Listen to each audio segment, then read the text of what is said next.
নমস্কার। আজকের গল্প পৃথিবীর সবচেয়ে ভয়ঙ্কর দম বন্ধ করা শাস্তি।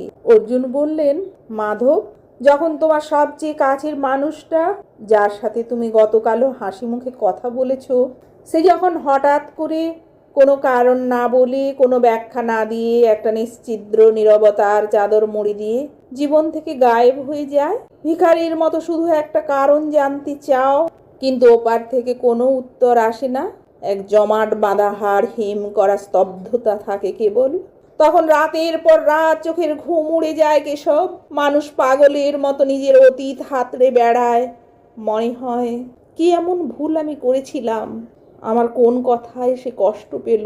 আমি কি এতটাই জঘন্য, এতটাই মূল্যহীন ছিলাম যে যাওয়ার আগে একটা বিদায় জানানোর বা কারণ বলার প্রয়োজনও সে বোধ করলো না? সখা, এই যে উত্তর না পাওয়ার যন্ত্রণা, এই যে নিজেকে কাঠগড়ায় দাঁড় করিয়ে রোজ একটু একটু করে নিজের গলাতেই নিজের দড়ি দেওয়া, একটা উত্তরের জন্য চাতকের মতো অপেক্ষা করা, এই অনন্ত নরক যন্ত্রণা থেকে কি বাঁচার কোনো উপায় নেই? কেন মানুষ কোনো কারণ না বলে এভাবে ছেড়ে চলে যায়? মাধব, শ্রীকৃষ্ণ বললেন, পার্থ, আজ তুমি তোমার মনের এমন এক অন্ধকারের কথা বললে যাকে না পাওয়া উত্তরের কারাগার বলা হয়। তলোয়ারের আঘাত শরীর কাটে, কিন্তু প্রিয়জনের এই আকস্মিক নীরবতা মানুষের আত্মবিশ্বাসকে ফালা ফালা করে দেয়। মানুষ ভাবে সে হয়তো এতটাই খারাপ যে তার কোনো উত্তর পাওয়ারও যোগ্যতা নেই। কিন্তু পার্থ, এই কারণ না বলে চলে যাওয়ার আসল সত্যটা বুঝতে হলে তোমাকে মালি আর পাখির গল্পটা শুনতে হবে। পুষ্করনগরে রতন নামে এক মালি ছিল। সে নিজের সন্তানের মতো ভালোবেসে একটা ফুলের বাগান তৈরি করেছিল। একদিন সেই বাগানে এক অদ্ভুত সুন্দর পাখি উড়ে এলো। রতন পাখিটাকে দেখে মুগ্ধ হলো। সে প্রতিদিন নিজের হাতে পাখিটাকে খাবার দিত আর তার সাথে কথা বলতো। পাখিটাও রতনের কাঁধে এসে বসতো, গান শোনাতো। রতন ভাবল, এই পাখিটা চিরকাল তার বাগানেই থেকে যাবে।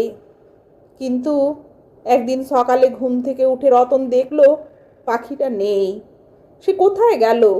কেন গেল? কিছু বলে গেল না তো?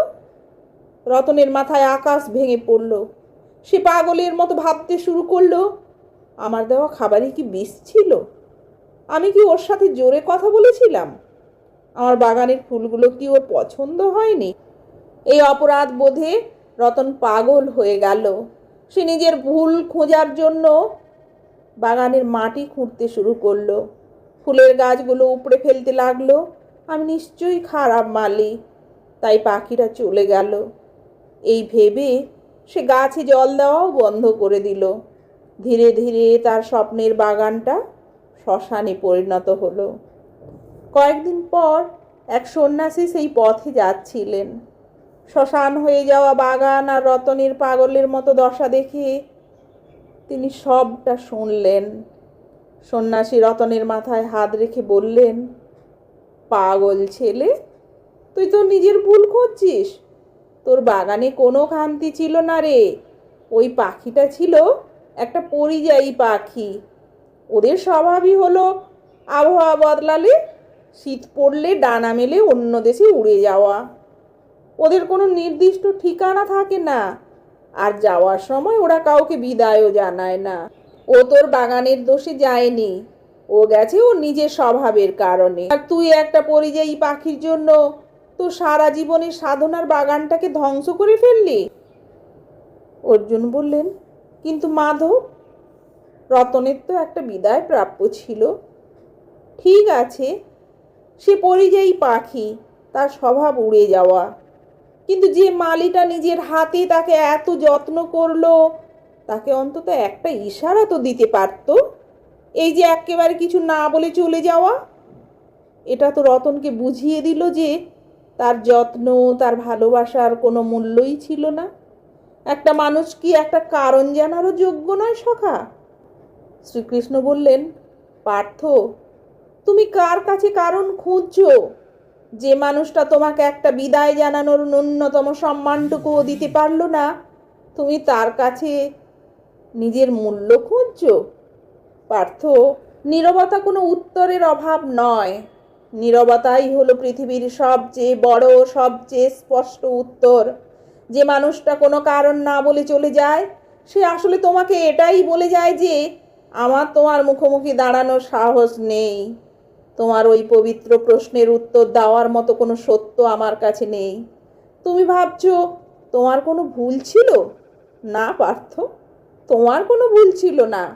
ভুল ছিল তোমার ওই গভীর ভালোবাসায়, যার ভার বইবার ক্ষমতা ওই পরিযায়ী মানুষটার ছিল না। তারা কাপুরুষ, তাই তারা পালিয়ে বাঁচে। তুমি বলছো সমাপ্তি চাই?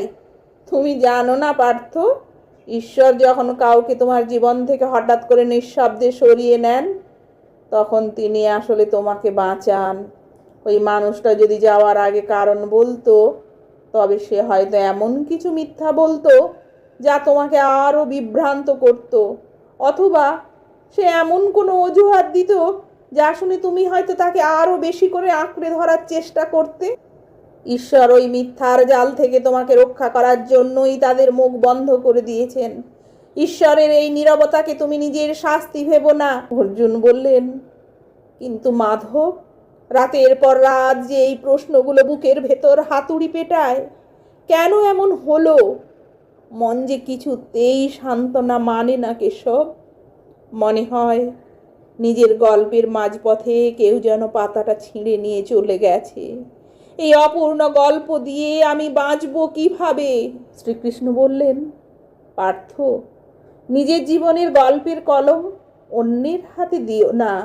কেউ তোমার জীবনের একটা অধ্যায়ের মাঝপথে কলম ফেলে দিয়ে চলে গেছে মানেই তোমার গল্প শেষ হয়ে যায়নি। কলমটা তোলো, নিজের সমাপ্তি নিজেই লেখো।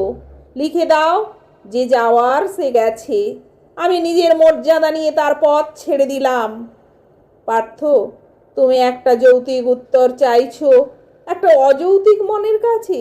যে মানুষটা তোমার চোখের জলের দাম বোঝেনি, সে তোমার প্রশ্নের দাম কি বুঝবে?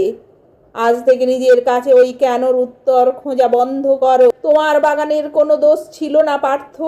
দোষটা সেই পাখির, যে তোমার বাগানের সৌন্দর্যটা ধরে রাখার যোগ্যতা রাখতো না। যখন মাঝরাতে ওই না পাওয়া উত্তরের কষ্টটা তোমার গলার টিপে ধরবে, যখন মনে হবে তুমি বড্ড একা আর বাতিল হয়ে গেছো, তখন ঘুটঘুটে অন্ধকারে চোখ বন্ধ করে আমার কাছে এসো। আমি কথা দিচ্ছি পার্থ, তোমার ওই ছিঁড়ে যাওয়া গল্পের পাতাগুলো আমি সোনার অক্ষরে আবার জুড়ে দেব। যে তোমার জীবন থেকে কোনো শব্দ না করে চলে গেছে, তাকে চিরতরে মুছে ফেলো। কারণ তোমার ওই শূন্য জীবনে এখন থেকে আমার অনন্ত প্রেমের সুর বাজবে। ওঠো পার্থ, চোখের জল মোছো। একটা কাপুরুষের নীরবতার জন্য নিজের আত্মাকে আর কষ্ট দিও না। তুমি আমার সবচেয়ে প্রিয় সৃষ্টি, আর ঈশ্বর তার সৃষ্টির কোনো গল্পকেই অপূর্ণ রাখেন না। নমস্কার।